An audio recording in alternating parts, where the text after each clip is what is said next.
कई सारे विचार आए नाम के बारे में और ऐसा भी लगा कि संविधान हत्या दिन एक प्रकार से थोड़ा कठोर शब्द है। आपातकाल में देश को एक जेल खाना बनाकर रख दिया था। देश की आत्मा को मूंगा कर रख दिया गया था। न्यायालय के कान को बहरा कर रख दिया गया था। लिखने वालों की कलम से स्याही ही निकाल दी गई थी। वो पूरे कालखंड का वर्णन इतने कठोर शब्दों के साथ ही करना चाहिए, तभी युवा पीढ़ी को मालूम पड़ेगा कि क्या हुआ। मित्रों, आज हम आजादी के बाद के भारत के इतिहास के एक काले अध्याय को याद करने के लिए एकत्रित आए हैं। ऐसा कहते हैं कि कुछ बुरी घटनाओं को जीवन से भुला देना चाहिए। वो सही भी है, मगर जब बात हो समाज जीवन की, राष्ट्र जीवन की, तब बुरी घटनाओं को चिरकाल तक याद रखना चाहिए, क्योंकि उसकी पुनरावृत्ति कभी न हो पाए। इसलिए देश का युवा और किशोर संस्कारित भी हो, संगठित भी हो और संघर्षरत भी हो। और इसीलिए हमारे प्रधानमंत्री नरेंद्र मोदी जी ने 25 तारीख का ये दिन संविधान हत्या दिन के रूप में मनाने का सरकारी निर्णय किया है। गृह मंत्रालय ने ही ये घोषणा की। जब ये निर्णय हो रहा था तब कई सारे विचार आए नाम के बारे में और ऐसा भी लगा कि संविधान हत्या दिन एक प्रकार से थोड़ा कठोर शब्द है, निर्मम शब्द है, मगर सोच विचार कर ये दिन का नाम रखा गया, क्योंकि जिस प्रकार से आपातकाल में देश को एक जेल खाना बनाकर रख दिया था, देश की आत्मा को मूंगा कर रख दिया गया था, न्यायालय के कान को बहरा कर रख दिया गया था, लिखने वालों की कलम से स्याही ही निकाल दी गई थी। वो पूरे कालखंड का वर्णन इतने कठोर शब्दों के साथ ही करना चाहिए, तभी युवा पीढ़ी को मालूम पड़ेगा कि क्या हुआ था। मित्रों, 24 जून 75 की रात को आपातकाल लागू कर दिया गया और एक सोच जमीन पर उतारने का, एक तानाशाह की सोच को जमीन पर उतारने का वो अध्यादेश अस्तित्व में आया।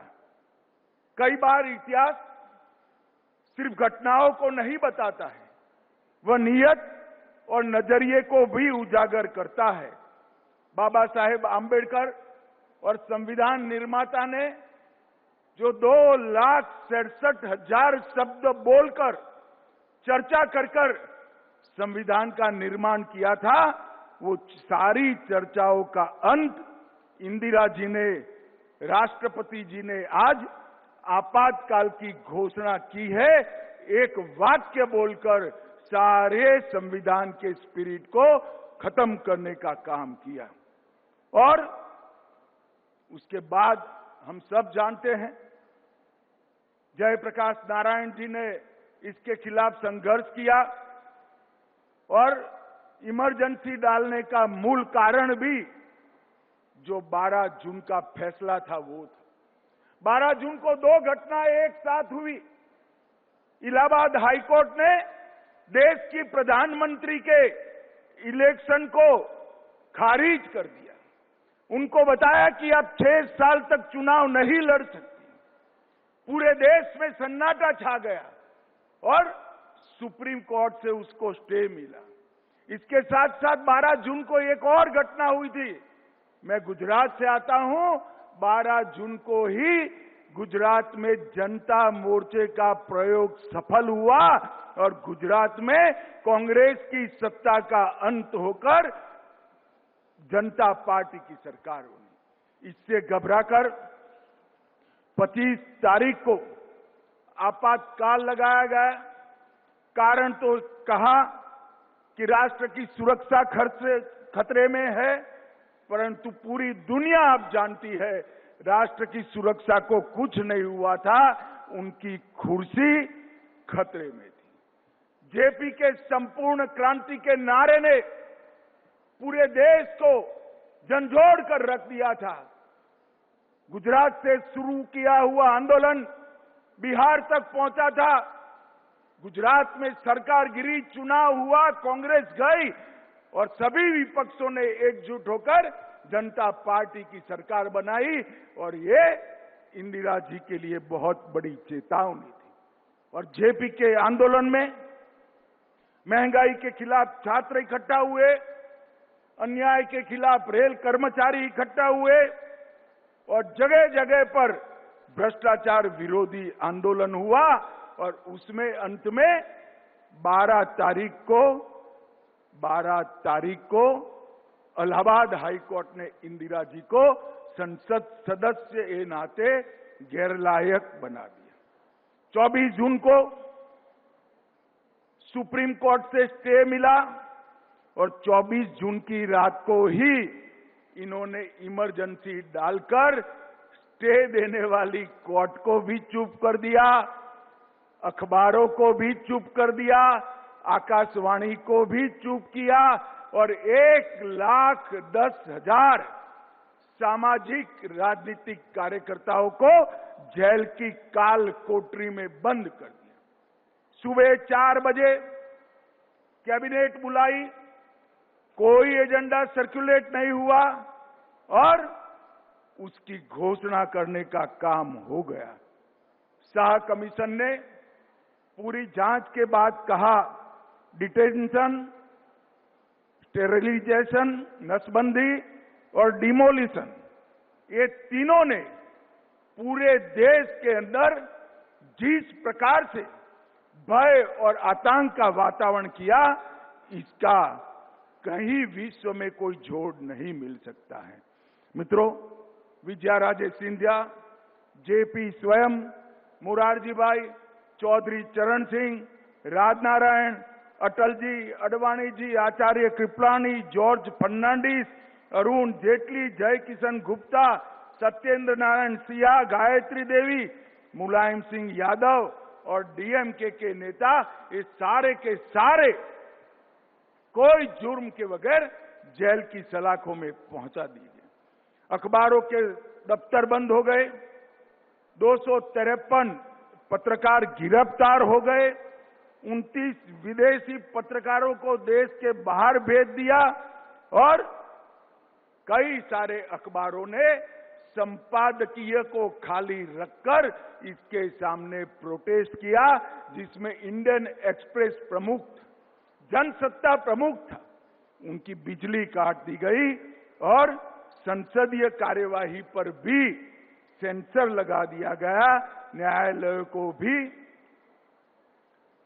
एक प्रकार से नियंत्रित कर दिया गया। देश भर में लोकतांत्रिक अधिकार खत्म हुए। संविधान के अंदर 38वां संशोधन, 39वां संशोधन, 42वां संशोधन, अनुच्छेद 223A, 223B, इसके साथ साथ अनुच्छेद 123, 213, 352(5), 19 और अनुच्छेद 356 का उपयोग कर लोकसभा का आयुष्य भी बढ़ाया गया। न्यायपालिका में खिलाफ फैसले देने वाले जजों को सुप्रीम कोर्ट के मुख्य न्यायाधीश बनने से रोका गया। उसके पहले ही 3 न्यायाधीशों को कुदाकर चीफ जस्टिस रे को चीफ जस्टिस बनाने का काम किया था। और यहां जो युवा बैठे हैं उनको मैं पूछना चाहता हूं, कभी ड्यूएट सॉन्ग सुनते हो तो उसमें जेंट्स और लेडीज दोनों आवाज एक ही कलाकार की क्या हो सकती है? इमरजेंसी के वक्त हुआ था, किशोर कुमार की आवाज को बंद कर दिया, मनोज कुमार की फिल्मों पर प्रतिबंध लगा दिया, देव आनंद को दूरदर्शन से प्रतिबंधित किया, आंधी फिल्म को और किस्सा कुर्सिका को उस पर प्रतिबंध लगा दिएगा। मित्रों, संविधान की हत्या करने के बाद इस भारत के संविधान को मौन कर दिया गया, अभिव्यक्ति की आजादी छीन ली गई और बाद में एक दिन विपक्ष को झांसा देने के चक्कर में इमरजेंसी उठाई, देश में चुनाव आया, सारी विपक्षी पार्टियां जयप्रकाश जी के दिव्य नेतृत्व में एकत्रित हुई और देश की जनता ने तानाशाही की मानसिकता वाली श्रीमती गांधी को ऐसा दंड दिया कि वो स्वयं रायबरेली से चुनाव हार गई और देश में पहली बार गैर कांग्रेसी सरकार पूर्ण बहुमत के साथ बनी। और ये दिन इसलिए याद रखना जरूरी है कि भविष्य में कभी भी कोई भी व्यक्ति तानाशाही सोच को इस देश के संविधान पर थोप न दे। इसलिए बहुत जरूरी है कि इस दिन को याद रखा जाए और इसीलिए मोदी जी ने आग्रह किया था कि संविधान हत्या दिन के रूप में आज के दिन को मनाया जाए। आज एक विचार जो उस वक्त पनपा था, राष्ट्र से बड़ी पार्टी है, पार्टी से बड़ा परिवार है, परिवार से बड़ा मैं हूं और देश हित से बड़ी सत्ता है, उससे उलट आज मोदी जी के नेतृत्व में भारत प्रथम की सोच पूरी जनता के जनमानस के अंदर गूंज रही है। और ये परिवर्तन उन हजारों लोकतंत्र के योद्धाओं के संघर्ष के कारण है, जिन्होंने 19 महीने जेल में काटे और जो नारा बनाया गया था इंदिरा इज इंडिया, वो नारे को उलट कर इंदिरा अगेंस्ट इंडिया का नारा गगन में गूंजने लगा और परिवर्तन हुआ। इसी के कारण आज हमारे 140 करोड़ की आबादी मोदी जी के नेतृत्व में 2047 में पूरी दुनिया में भारत को हर क्षेत्र में प्रथम लाने के लिए संघर्ष कर रही है, संकल्पित हुई है और आगे बढ़ रही है। मित्रों, आइए आज हम सब और विशेष कर इस देश के किशोर और युवा आगे आए और इतिहास को, हमारे बच्चों को, किशोरों को और युवाओं को समझाएं, एक काले अध्याय को उनसे परिचय कराएं और भविष्य में कोई भी तानाशाह ऐसी हिम्मत न कर सके। इस प्रकार का देश का विचार भी बनाएं, कार्य संस्कृति भी बनाएं। फिर से एक बार मैं वो सभी लोकतंत्र के प्रहरियों को जिन्होंने लोकतंत्र के लिए संघर्ष किया, वो सभी को आज के दिन पर मन पूर्वक नमन कर उनका स्मरण करता हूं। राम बहादुर जी आज बैठे हैं। राम बहादुर जी जैसे उस वक्त के संघर्ष के करने वाले जितने भी लोग जीवित हैं, वो सभी को भी प्रणाम कर मेरी बात को समाप्त करता हूं। वंदे मातरम। मेरे साथ एक बार जोर से बोलिए, भारत माता की। अरे जोर से बोलिए। अभी भी किसके मन में कोई संभावना पड़ी है तो निकल जाए। दोनों हाथ उठाइए, मुट्ठी भींचिए और प्रचंड आवाज से बोलिए, भारत माता की, भारत माता की। वंदे वंदे। आप सभी का बहुत बहुत धन्यवाद।